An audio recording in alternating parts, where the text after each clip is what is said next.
Tengan todos ustedes, ciudadano, jefe de Estado, presidente de la República, además autoridades presentes en este histórico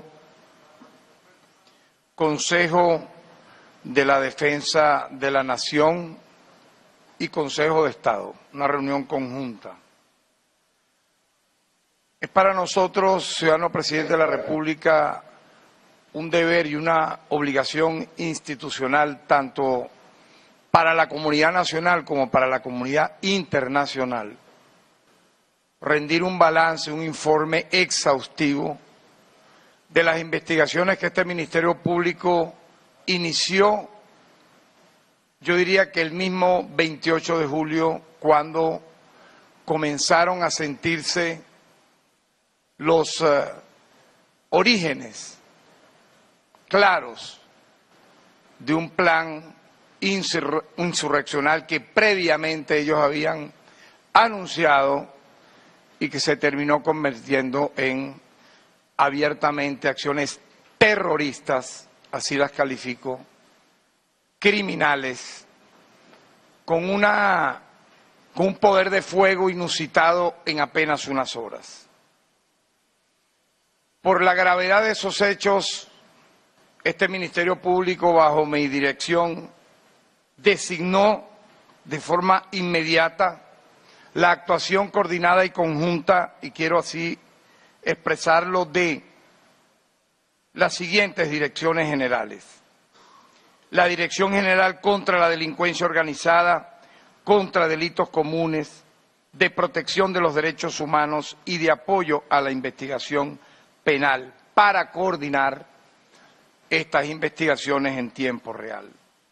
Asimismo, designamos a 5 fiscales con competencia nacional y con competencia plena para, en todo el territorio nacional, apoyados por los 24 fiscales superiores, bajo mi coordinación, realizar, y yo creo que este es el primer anuncio importante,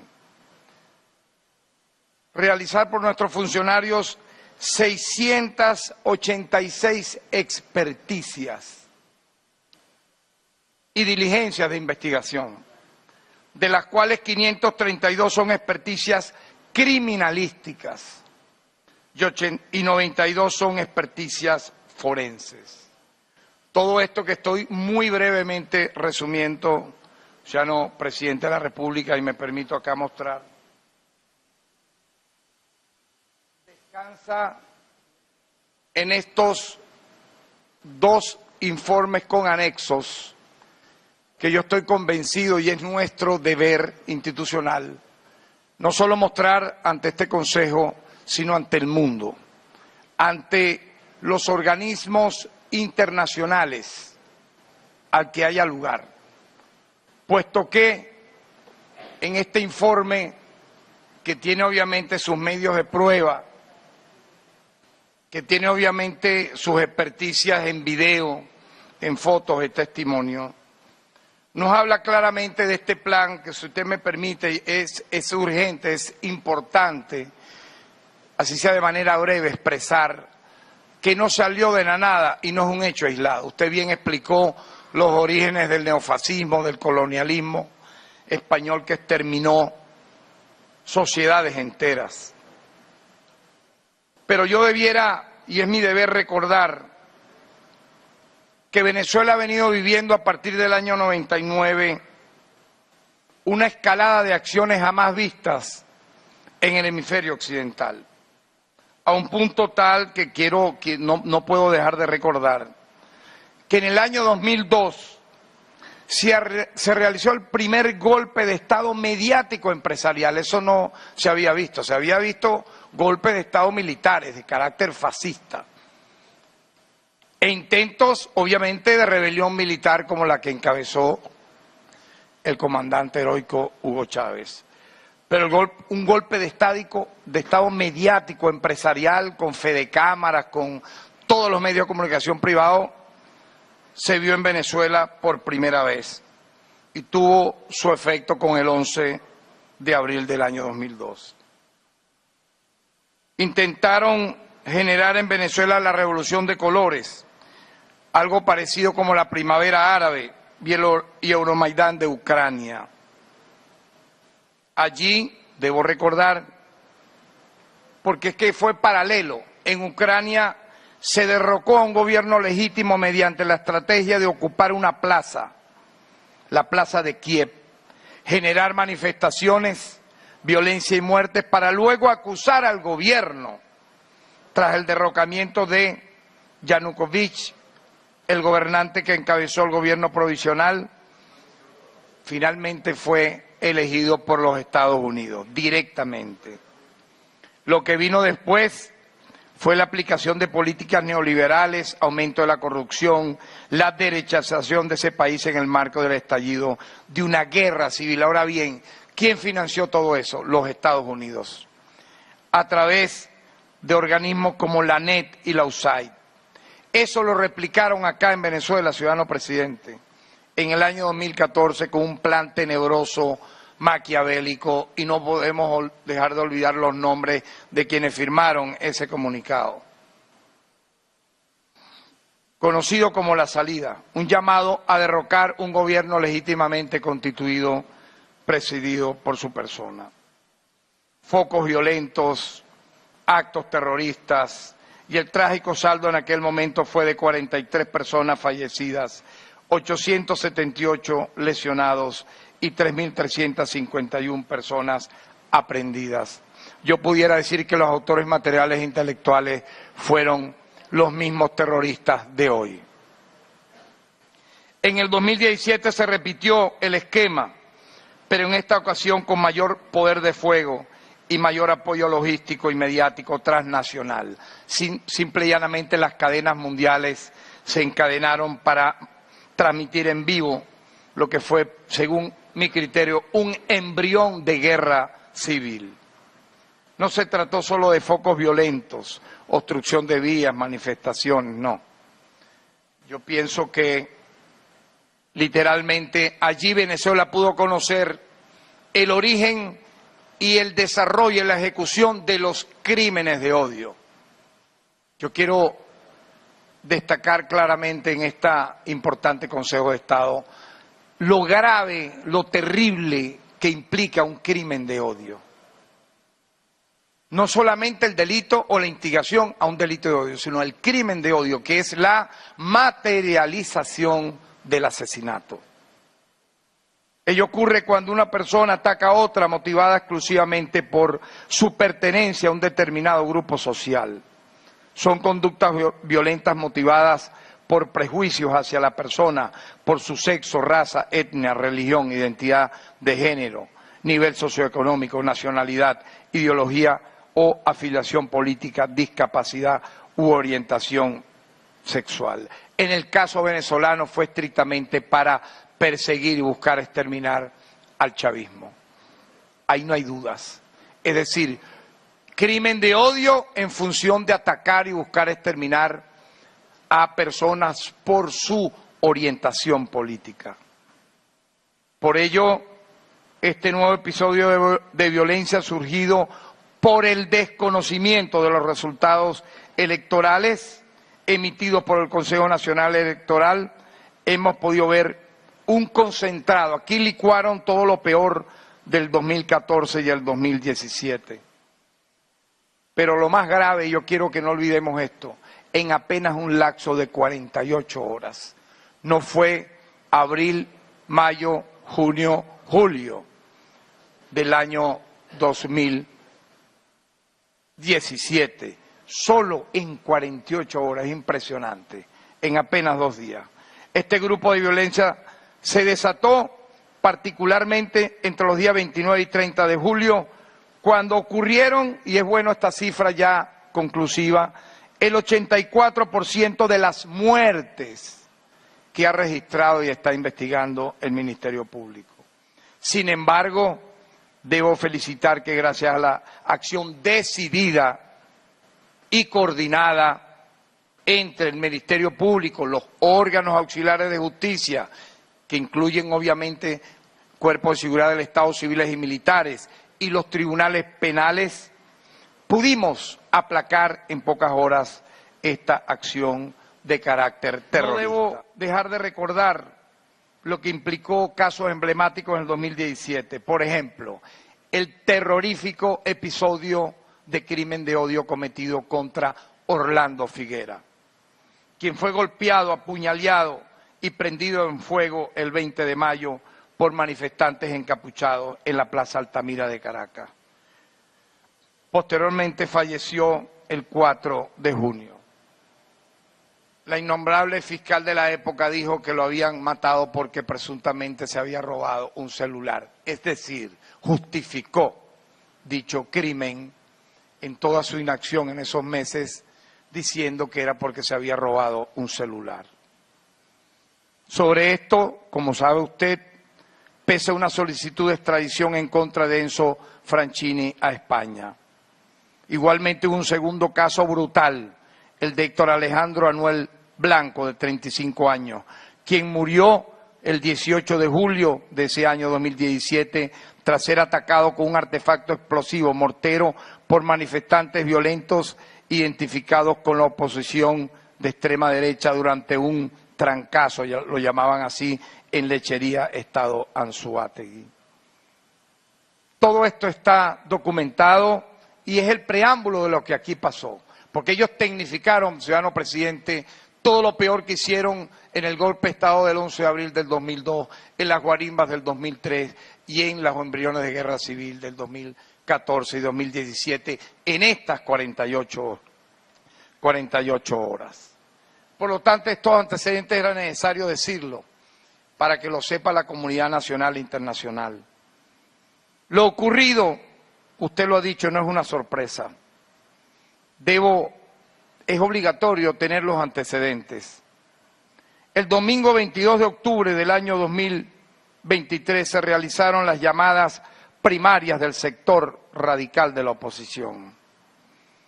Tras emitirse los resultados, el diputado de la Asamblea Nacional, José Brito, del Partido Primero Venezuela, denunció irregularidades respecto a este evento comicial.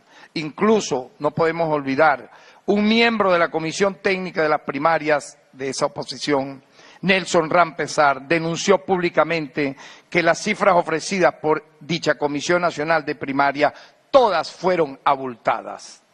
Según sus estimaciones de Rampezar, votaron no menos de 500.000 personas, pero cifras investigadas por todos nosotros revelan que no pudieron haber sido de 300 a 350.000 personas. Sin embargo, aquí no vuelve a aparecer el fantasmagórica cifra de Súmate, no olvidemos, Súmate, fue quien las organizó, informó que la participación había sido, nadie lo vio, de 2.4 millones de personas. Es decir, ya ellos venían previamente elaborando lo que pudimos ver el 28-29 de julio del año 2024, con este antecedente que aquí estoy denunciando. Sin embargo, presidente, vinieron las conspiraciones que ya sabemos, los casos de intento de magnicidio contra su persona. Y yo quiero destacar ya, para entrar directamente en el tema, un mensaje muy llamativo en la cuenta X. Podemos verlo también en pantalla. Lo escribe Orlando Avendaño. Vea usted, el 5 de marzo. Él refiere en ese mensaje Twitter, porque es el vocero que han utilizado, lo siguiente: lo que María Corina está construyendo trasciende lo electoral.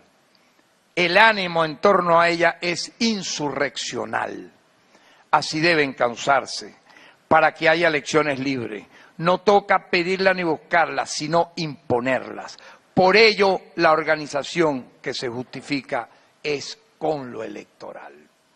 Ellos ya, ciudadano presidente, el 5 de marzo, preanunciaban todo esto. Y lo que ocurrió, el balance de la violencia, es dantesco, en verdad. Durante los días 29 y 30 de julio, demandaron por parte de los organismos de seguridad del Estado acciones firmes y contundentes. a través de las cuales se logró de manera oportuna mantener el orden y la paz social. No obstante, ese periodo fue tan criminal y terrorista que durante esas expresiones criminales, entre otros hechos lamentables, ocurrieron la muerte de 25 personas, entre ellas 2 funcionarios de la Guardia Nacional Bolivariana, una ocurrida en Aragua y otra en Nueva Esparta. La primera conclusión es que después de un levantamiento de la información de cada uno de los casos, luego de realizadas 586 experticias y diligencias de investigación, de las cuales 594 son experticias y diligencias criminalísticas y 92 son experticias forenses, podemos decir, y es una conclusión taxativa, que hasta ahora todas estas muertes pueden ser atribuidas a los grupos delincuenciales instrumentalizados por los mal llamados comanditos. Esto que decimos, insisto, está sustentado en 31 tipos de experticias realizadas que incluyen inspección técnica del sitio del suceso, inspección técnica del cadáver, entrevista, necroscopia, levantamiento planimétrico, trayectoria balística, reconocimiento técnico balístico, experticia biológica, experticias químicas, pesquisas digitales, análisis telefónico, colección de registros fílmicos, levantamiento del cadáver, protocolos de autopsia, entre muchísimos otros. Por lo tanto, debo decir ya que el mayor número de casos ocurrieron en el área metropolitana de Caracas y en Aragua, con un total de 7 fallecidos en cada región. También se produjeron muertes en otros estados como Bolívar, Yaracuy, Nueva Esparta, Lara, Miranda, Táchira y Zulia. Quiero destacar que el 68% de los homicidios, es decir, 17 casos, es un detalle interesante, ocurrieron entre las 6 y las 10 de la noche del día 29 de julio. Buscaron de manera cobarde las horas nocturnas para cometer todo esto.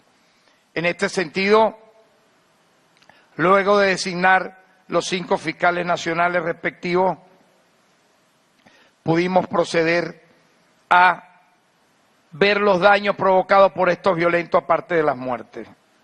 Quiero hacer aquí un muy breve balance de los daños causados por los grupos terroristas que desataron la furia el 29 y 30 de julio. En el sistema educativo fueron atacados 21 escuelas de educación primaria, 7 escuelas de educación inicial, 34 liceos, 12 universidades. En lo que se refiere a instituciones, fueron atacadas 10 sedes del CNE, en igual número de estados, 10 sedes del PSV, partido de gobierno, la sede principal del Ministerio de Vivienda y Hábitat. También se realizaron ataques a las alcaldías de Carirubana, Quíbora y Sotillo, entre otras. En lo que se refiere al transporte público, fueron atacadas 11 instalaciones del Metro de Caracas, un tren en Valencia y 38 unidades de autobús. Fueron destruidas también 12 patrullas, 15 motocicletas pertenecientes a cuerpos de seguridad. Esto no tiene nada que ver con una manifestación pacífica, como han querido en algunos lugares del mundo expresar. En lo que respecta al sistema de salud, fueron atacados 6 CDI, un centro de salud, 30 ambulatorios, una farmacia móvil. Fueron atacados también 6 centros de almacenamiento de alimentos, 10 sedes de comando de policía y una estación de radio. Igualmente fueron atacados 27 monumentos y estatuas. Esto no tiene precedentes incluso en el hemisferio occidental. Entre ellas la del libertador Simón Bolívar, la del presidente Hugo Chávez, la del cacique Coromoto, la del monumento del beato José Gregorio Hernández y diversa cantidad de plazas. Además, hubo ataques cibernéticos contra 25 dominios nacionales de diferentes instituciones del Estado, entre ellos el Sistema Patria. Pero lo más impactante de todo esto, sin dudas, es la manera de la ejecución de los homicidios. Detallemos la manera cruel, espantosa y escalofriante de estas acciones terroristas, instrumentalizadas por los llamados comanditos, que tuvieron como consecuencia un saldo de 25 asesinatos, 192 heridos con armas de fuego, armas blancas, objetos contundentes varios y bombas incendiarias. Yo quiero destacar delitos emblemáticos, entre otros los siguientes en estas 48 horas de terror. El caso de Mayauri Coromoto Silva Vielma, de 49 años de edad, quien se desempeñaba como jefa de calle y jefa de la VC de su sector. Además trabajaba en el área de servicios públicos de la alcaldía de Mariño en el estado de Aragua.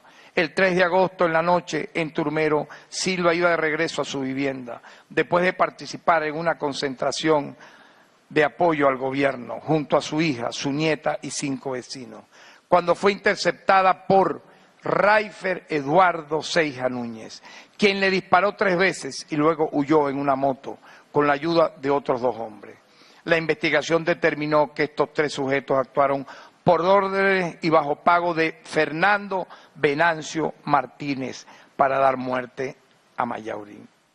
Fernando Venancio vive en el mismo sector que Silva y constantemente amenazaba a los vecinos para apoderarse de las tierras, expandir su siembra. Por eso tenía constantes problemas con Mayauri, ya que era la única persona que no le permitía apoderarse de sus territorios. Al ser aprendido, Rafael Eduardo Seija manifestó que Fernando Venancio Martínez les pagó tanto a él como a Johan Enrique Rodríguez y Pablo Alirio para darle muerte a Mayauri.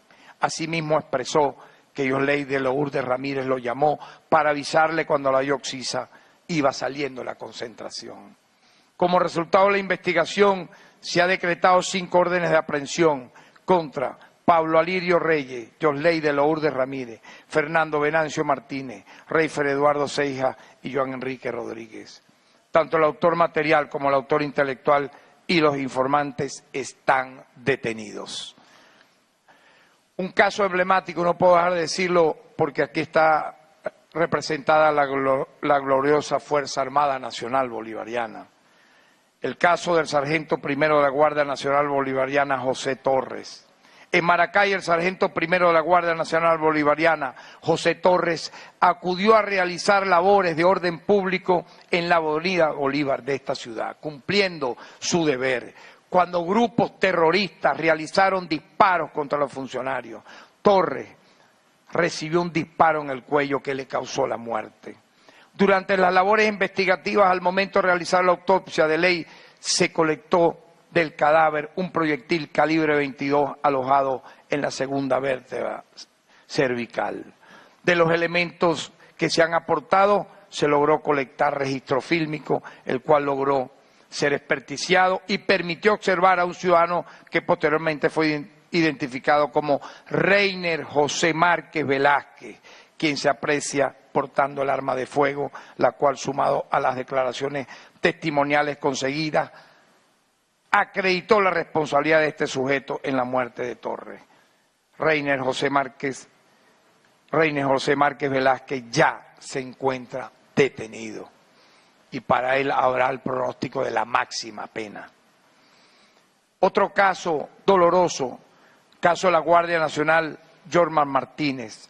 El 30 de julio de 2024, el sujeto Carlos Alexander Carreño, estando bajo los efectos del alcohol y por razones de intolerancia y odio, expresamente, de manera intencional, premeditada, arrolló a Jorman Martínez, funcionario de la Guardia Nacional Bolivariana, quien se desplazaba en un vehículo tipo moto en la ciudad de Porlamar, realizando labores de patrullaje en la zona. Las acciones inmediatas de los organismos de seguridad lograron la aprehensión del victimario, quien se encuentra detenido. No podemos dejar de recordar el caso de Cirila Gil en el Callao.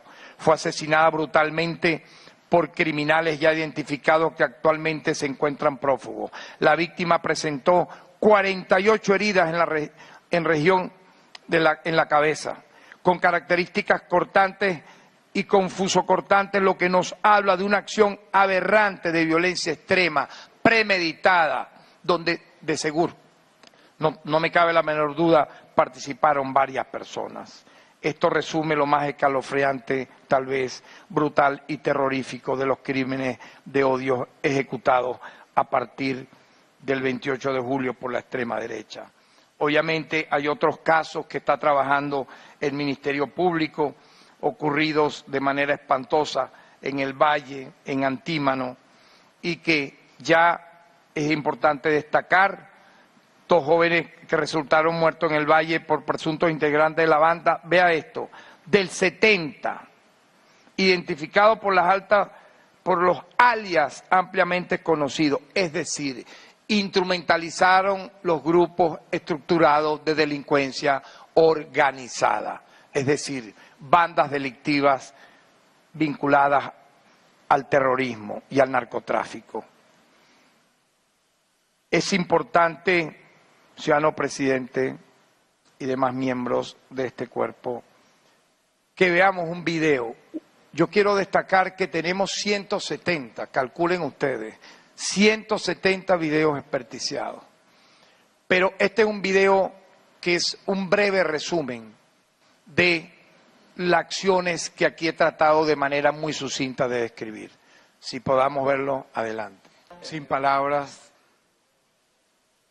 Apenas en menos de 5 minutos estamos viendo lo que consideramos pudiera ser lo más simbólico de casi 170 videos tan escalofriantes como lo que hemos visto. Pero es mi deber también, ciudadano presidente, como fiscal general de la República y defensor de los derechos humanos, que la gente vea y no olvide los recuerdos, las fotos de las víctimas. Yo quisiera en tiempo real, mientras lo muestro acá, que se vean en pantalla, porque tienen nombres, tienen apellidos, tienen dolientes, cada uno de estos venezolanos de bien que fueron criminalmente asesinados por estos terroristas, sin importarles para nada sus familias, sus seres queridos. Nunca olvidar estos rostros de estos mártires que fueron asesinados, repito, por la extrema derecha, sin que hubiese vinculación alguna de estas personas a solamente ser inocentes, personas de buena voluntad, jóvenes, miembros de cuerpos de seguridad del Estado, porque no puedo dejar de recordar también, ciudadano presidente, los heridos. Vea esta cifra impactante de 192 personas heridas en los hechos violentos hasta el 2 de agosto. De este total, más de la mitad, 97 heridos, pertenecen a los cuerpos de seguridad del Estado. 58 pertenecen a la Policía Nacional Bolivariana, 32 a la Guardia Nacional Bolivariana, 6 a policías estatales y 1 al 6CPC. Por ello yo quiero denunciar acá y ante el mundo el doble rasero de la misión de determinación de los hechos, que se quiere atribuir una investigación que no le compete y no le corresponde y que ya este Ministerio Público tiene desarrollada en tiempo real.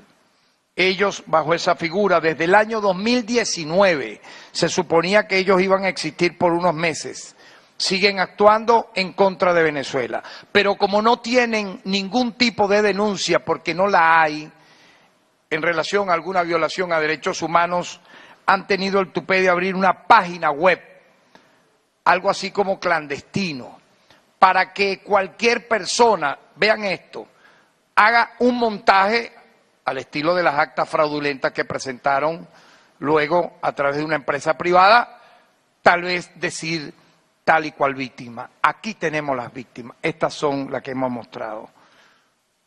Yo no he visto una misión de determinación de hecho, por ejemplo, para que la ONU investigue el genocidio, el exterminio, los crímenes de guerra y lesa humanidad ocurridos en Gaza y ejecutados por el Estado de Israel. Ya para terminar y concluir, presidente, usted lo dijo muy claramente con el tema de quiénes pudieran ser estos neonazis herederos. Yo le agregaría, aparte de Mussolini, de Hitler, de Franco, de Pinochet, Ellos quieren imitar a los Ku Klux Klan. No olvidemos, el Ku Klux Klan.